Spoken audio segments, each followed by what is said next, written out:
Well, it's great to be here. This is a great event. I'm glad you guys are doing it. It's an honor to speak.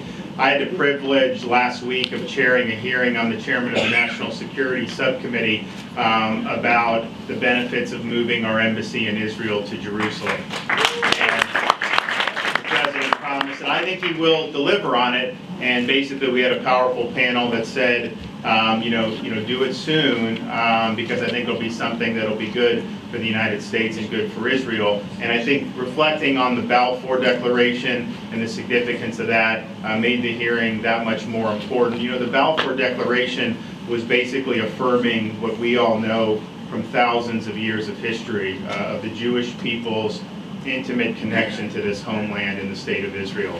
This is not something that began with Balfour, but it goes all the way back to the beginning of recorded history. And I think since the Balfour Declaration and the struggles to erect the modern state of Israel, what you've seen throughout that whole time is a desire of the people of Israel to live in peace and coexistence with their Arab neighbors.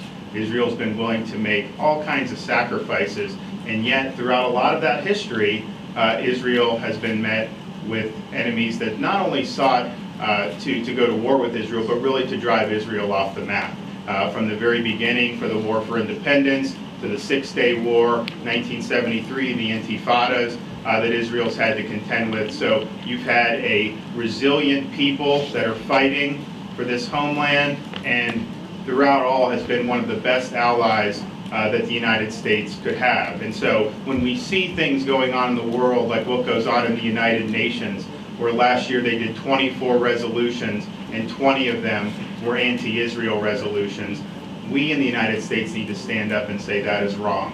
When we see things like BDS singling out Israel as the world's only Jewish state, I actually did one of the first BDS hearings in Congress on my subcommittee, and it was interesting because in the morning, the hearing was in the afternoon, I'm also on the Foreign Affairs Committee, we did an Iran hearing, and I had all these protesters there protesting for U.S. to get rid of sanctions on Iran. Now, I don't agree with that, but if that's just your position, okay. What really honked me off was that these same protesters who wanted to take away sanctions on Iran came to my anti-BDS hearing, and they were protesting in favor of sanctioning Israel. So how could you say the world's leading state sponsor of terrorism should have no sanctions, but the world's only democracy in the Middle East and one of our strongest allies should be singled out for specific sanctions? Give me a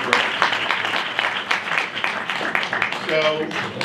But I think in all the challenges that Israel's facing from a security perspective, Hezbollah is very strong. Iran has really expanded its influence in the region. With the Trump administration, I think we have a chance to really build a good coalition with not only Egypt and Saudi Arabia working with the United States and Israel, but hopefully some of those Sunni Arabs in places like Iraq, where I served, understanding that Iranian influence is not the way of the future, and to really push back that malevolent force, but put them back in the box. And finally, I would just say,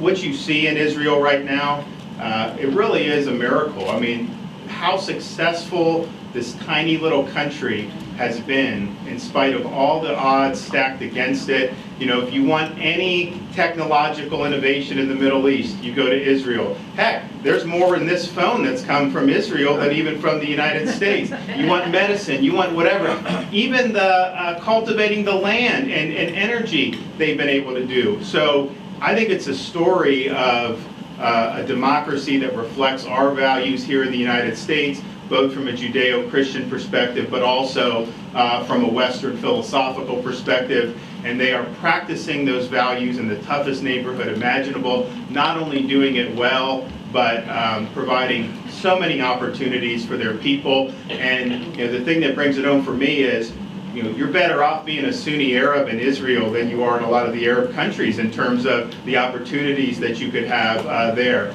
So I think that's a testament to what's happened. So this 100-year anniversary, I mean, man, we are really in a great spot with Israel right now in terms of the things that are going on there. It's very exciting. And I can just tell you from my perspective and a lot of my colleagues in the Congress, we're going to be standing with Israel through the challenges that we're going to face in the future.